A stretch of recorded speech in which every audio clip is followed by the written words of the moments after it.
The fog rolled in at dusk, thick and unrelenting. Thomas adjusted his rifle strap over his shoulder and muttered a curse under his breath. He had been hunting these woods for over a decade, but tonight, everything felt wrong. It started with the silence.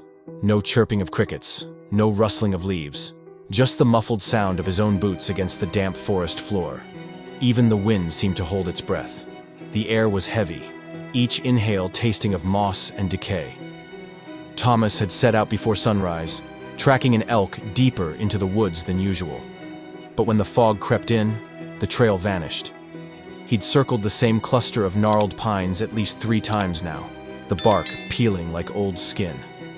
His GPS had died hours ago. A drained battery, though he swore it was fully charged when he left the cabin. Then, the first sound. A faint whistle, high-pitched and distant. Thomas froze, his finger brushing the trigger of his rifle. The whistle came again, this time closer, yet still too perfect, too melodic. It mimicked a bird call, but something about it was off. It was as though someone was imitating a bird rather than an actual bird singing. "Who's there?" Thomas called out, his voice swallowed by the fog. His words seemed to fall flat against an unseen wall, failing to echo. No answer. He pressed forward, hoping to stumble upon a familiar landmark, a fallen tree or a rocky outcrop. Anything to anchor himself. His flashlight flickered as if the batteries were dying. Another impossibility. Then he heard it. Footsteps. Soft, deliberate, matching his own. Thomas stopped. The footsteps stopped. He took a step. The echoing step followed, delayed by a fraction of a second. His heart pounded, blood roaring in his ears. He gripped his rifle tighter, scanning the mist for movement. A shadow shifted between the trees, tall and thin. But when Thomas swung his light in its direction, there was nothing. Panic gnawed at him now, a primal fear he hadn't felt since his first hunt as a boy. He was being followed, stalked.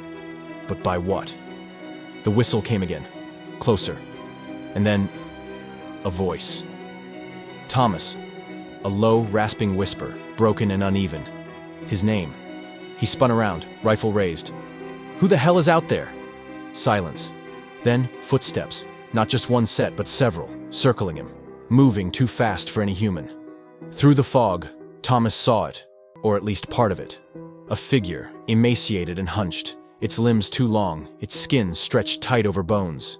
Its face, if you could call it that, was a distorted mockery of a human's. The mouth stretched wide into an unnatural grin, teeth too sharp, too many. Eyes black as night, void of any soul. A skinwalker.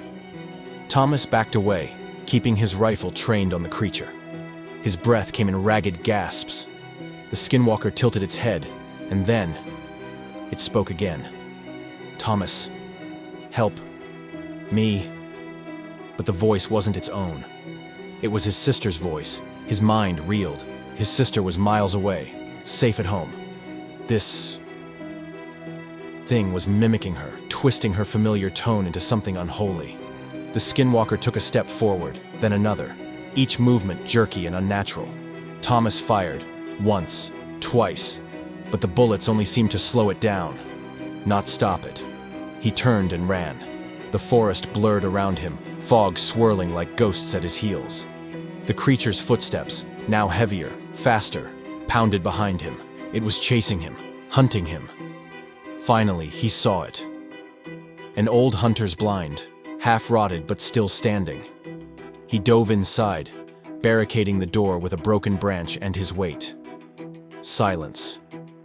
The creature was outside. He could hear it breathing. A ragged wet sound, just beyond the thin wooden wall. And then, the voice again. "Thomas, please, it's me. Open the door." It was his own voice this time. Thomas gritted his teeth, clutching his rifle, praying for dawn. He didn't sleep. He didn't blink. When the first light of morning crept through the slats, the fog finally began to lift. The skinwalker was gone. But Thomas knew, deep down, it wasn't over. Not by a long shot.